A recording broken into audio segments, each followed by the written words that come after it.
Simon সংসদের মাধ্যমে সামাজিক ক্ষেত্রে অসাধারণ অবদানের জন্য 5 ক্যাটাগরিতে 12 জনকে ইয়ুথ ভলান্টিয়ার্স অ্যাওয়ার্ড 2025 দিয়েছে যুব ও ক্রীড়া মন্ত্রণালয়।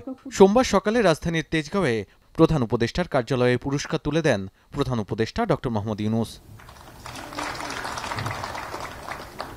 পরে প্রধান অতিথির বক্তব্যে প্রধান উপদেষ্টা 24-এর গণঅভ্যুত্থানে তরুণ নেতৃত্বের কথা উল্লেখ করে বলেন, তরুণরা যুগে যুগে এদেশের ইতিহাস রচনা করেছে। আমাদের তরুণদের উদ্ভাবনী শক্তি আজ কেবল শিক্ষাক্ষেত্রেই সীমাবদ্ধ নেই। তরুণরা স্বাস্থ্যসেবা, পরিবেশ সুরক্ষা, দারিদ্র্য বিমোচন এবং সামাজিক ন্যায় বিচার প্রতিষ্ঠায়ও অগ্রণী ভূমিকা পালন করছে। এই তরুণরাই 24-এর গণঅভ্যুত্থানের নেতৃত্ব দিয়েছে।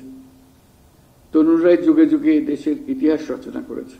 সমাজের বিভিন্ন ক্ষেত্রে তরুণদের সক্রিয় অংশগ্রহণ অনেক ইতিবাচক পরিবর্তন আনতে পারে বলে জানিয়ে তাদের মানবিক রাষ্ট্র গড়ে তুলতে এগিয়ে আসার আহ্বান জানান। আমি যুব সমাজের প্রত্যেক সদস্যকে আহ্বান জানাই, তোমাদের মেধা, শক্তি ও সৃজনশীলতা দিয়ে সমাজের এবং দেশের উন্নয়নে ভূমিকা রাখো। তোমাদের সাফল্য কেবল ব্যক্তিগত অর্জনে সীমাবদ্ধ না রেখে অন্যদের জন্য অনুকরণীয় দৃষ্টান্ত করো। আমি বিশ্বাস করি তরুণরা সক্রিয় থাকলে দেশের কোনো সমস্যায় আর অমীমাংসিত থাকতে পারে না। এর আগে অনুষ্ঠানের সভাপতি হিসেবে যুব ও ক্রীড়া মন্ত্রণালয় বিষয়ক উপদেষ্টা বলেন, সীমিত সম্পদ নিয়ে নিরলস কাজ করে যাচ্ছে তরুণরা। জানান, জুলাইয়ে আহত ও শহীদ পরিবারের 12,877 জনকে আত্মকর্মসংস্থানের ব্যবস্থা করেছে যুব ও ক্রীড়া মন্ত্রণালয়।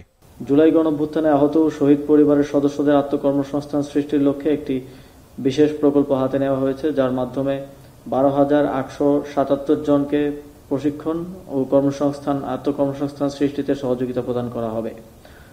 আরও উল্লেখযোগ্যভাবে আর্ন প্রকল্পের আওতায় প্রায় 9 লাখ যুবক যুবনারীর প্রশিক্ষণ কার্যক্রম শিগগিরই শুরু হবে। একই সঙ্গে জাতীয় যুব নীতিমালা হালনাগাদ ও যুব উদ্যোক্তা উন্নয়ন নীতিমালা 2025 প্রণয়ন করা হয়েছে।